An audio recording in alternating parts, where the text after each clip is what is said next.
You've been bullish on Tata Motors. You've been bullish on Bajaj Auto. Why suddenly Tata Motors has collapsed 30% from the recent high? That's because the capex numbers that they announced were not in keeping with what all of us thought were reasonable levels of capex. And when markets or when analysts see such a large amount of capex that the company is planning to do, and plus the margins may also be a tad under pressure. Those things have acted against the stock price. Given the fact that it's reasonably priced, it was reasonably priced at 1,050, 1,100, 1,150. It's become even more reasonably priced now. So can I safely, and correct me if my assumption is wrong, can I safely assume that at 950 Tata Motors is your number one high conviction idea? It's not a number one, it's amongst our top, let's say, 10 or 15 ideas. So which is your number one idea? Number one idea as a pack remains pharma, because that somehow is keeping its head above water. Bajaj Auto would have been number one had it not been for the DEPV row that has erupted, and that clearly by June end, I'm told, the DEPV will be withdrawn. Which we'll see how that pans out. But what Rajiv Bajaj has been saying has been that it will be pretty disastrous for their exports. So we'll see how that pans out. But because of that, that's kind of soured the pitch on Bajaj Auto a bit.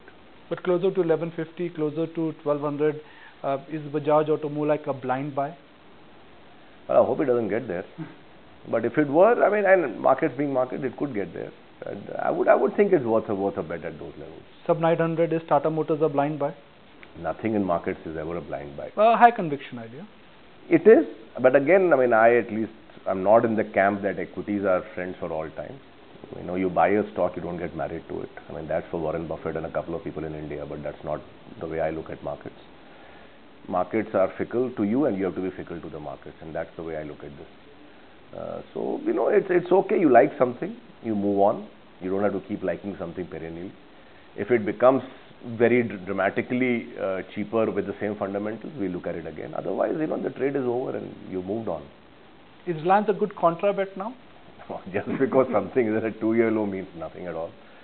I think they've been trying to keep a lid on the various issues around the company that have been erupting from time to time. So you had the SEBI insider trading issue, which has not gone away. You had the issue on basically the DGH, raising a lot of queries on their gas production. On the gas production itself, there have been big issues.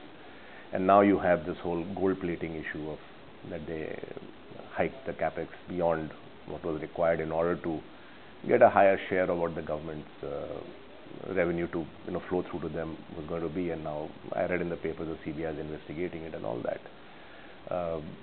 Knowing Reliance, they might be able to manage it. But then that's what we thought of a lot of people, currently sort of tied up in various issues and various scams. So you never know what kind of shape any regulatory action takes, especially in the India of today, where a yoga teacher can hold the country to ransom. So there is such a lot of ill will against people with money and big business and all that you never know what public opinion can force upon agencies, even though the agencies may not want to do something. So we'll wait and see, but all that is not helping the stock at all. And sub 900 still doesn't. We've been negative on it for, I think, from the time we started talking on 80. Now I think you're 2 years old now. I think from that time. That was a great call. Yeah, so we've been negative on it for 2 years now, and I don't see any reason to change my view now. Even if the stock slips below 800? We'll see. Like I said, Nikunj, there are no permanent friends or enemies in the stock market. We'll take a look at it. As of right now, probably not. What about State Bank of India? Not bad, not great either. Like I said, that a lot of these companies are in the kind of lukewarm situation that you don't dislike them, but you don't like them either. And that is unfortunately why the markets are where they are, that they are refusing to go up or come down in any meaningful fashion. That markets are fairly priced in most areas. And, there's no reason one way or another for markets to tank or rally up dramatically unless there is a big exogenous event. So, SBI is okay. Obviously, last quarter was what it was. We'll see how this one pans out. But SBI's history on a quarterly basis has been pretty checkered. So we'll wait and see on the June numbers. Real estate stocks still an absolute no, no, no. I mean, there have never been a yes. So, and I doubt if even if you turn 15 and if I'm still around, then I'll be saying that real estate is a screaming buy. But they still have land banks. They still have what could be called as an operating income. Yeah, maybe. Yeah.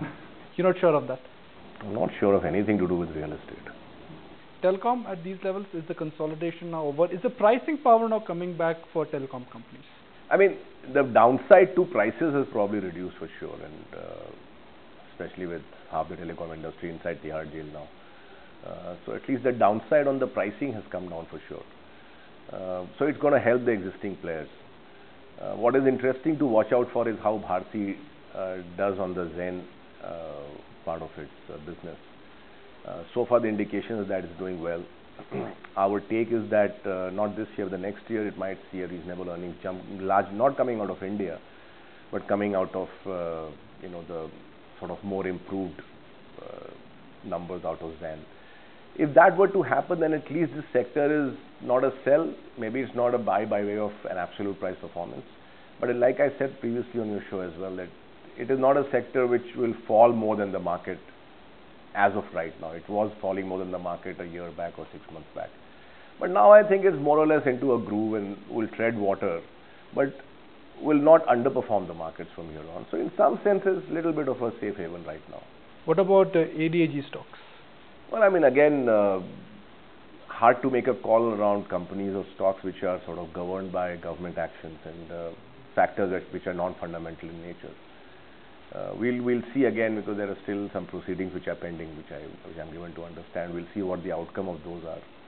If the outcome is adverse, then obviously, those things can have a huge knock-off effect. If the outcome is positive, then maybe the stocks have found some bottom. But fundamentally, I don't think the stocks have much, or the companies have that much great attraction for investors, given the nature of the balance sheet and the amount of debt that they've been carrying. So unless they find a way to get rid of debt, especially on the RCom side, I think investors will remain very skeptical.